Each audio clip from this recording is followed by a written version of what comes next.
Mike, can you take us through? So obviously you said that you were very successful on the independents and you had your first match in the first month, right? And I saw earlier on you were actually having some matches working with Samoa Joe. Do you have any memories from that time period? I do, bro. Yeah. I was working smaller shows. I had my first match was with my trainer. Yeah. You know, I was the samurai warrior. I came out with the big like ninja mask on, even though I had a huge like blonde beard hanging out, like no tan at all, brother. There wasn't nothing. So we go out there and I clothesline my trainer over the top rope first thing, and he busts himself wide open. And now this is like 2 minutes into the freaking match, you know, my first match ever, and I'm just like shit my pants, like freaking out. And after the match or whatever, everything ended up going good.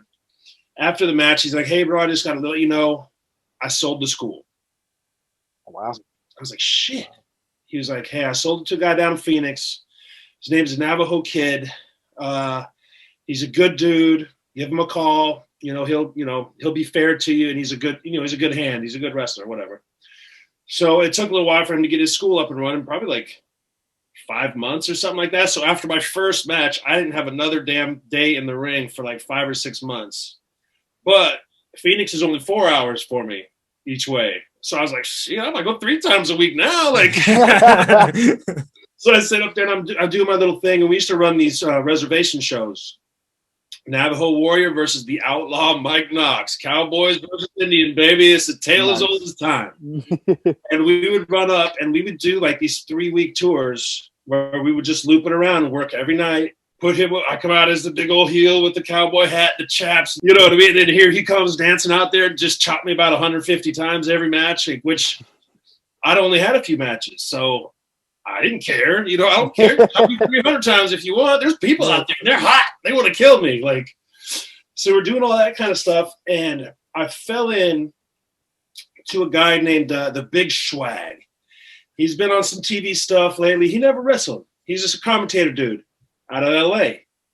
He got me in touch with Rick Bassman, which UPW was LA's little promotion. For a second, they were a WWE developmental, but only for a brief second. They went down in a damn ball of fire like that. If you're going to go down, brother, you go down hard. So that was when I started meeting. I met John Cena, Samoa Joe, Aguilera was back over there. You know what I mean? Like, so I had some friends, Frankie Kazarian and Daniels, like Tom Howard, Sylvester Turkey, like all these guys that were starting to blow up a little bit. You know what I mean? Like Samoa Joe, he'd been over to Japan a couple of times. You know what I mean? Right. And once you've been over there once, that kind of changes your outlook on stuff. You get over there and get roughed up a little bit. And you're like, okay, you got to learn how to take care of yourself, or otherwise ain't nobody over there going to do it. At least that's how it used to be. I've been back since and it's been different. So we got back and me and Joe had a match and, you know, he boom, boom, ringing my bell a little bit. I was like, dang, pro punch. Boom. Pro punch. I was like, man, he hits me again, man.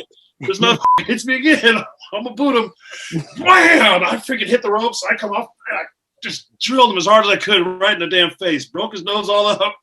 And then after that, lock up, nice and easy. You know what I mean? But it was still hard and powerful.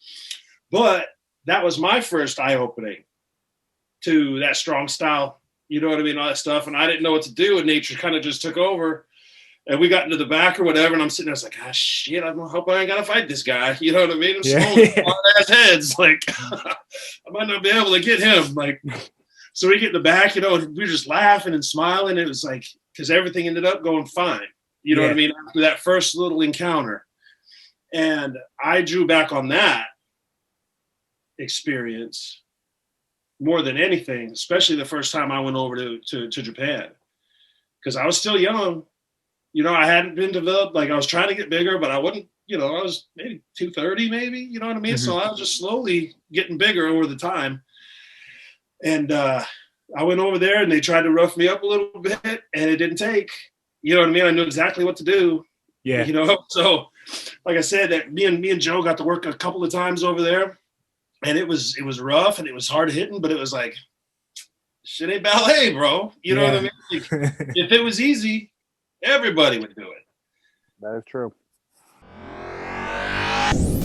Rewind, Recap, Relive. For over 50 episodes, the revolutionary force in wrestling interviews.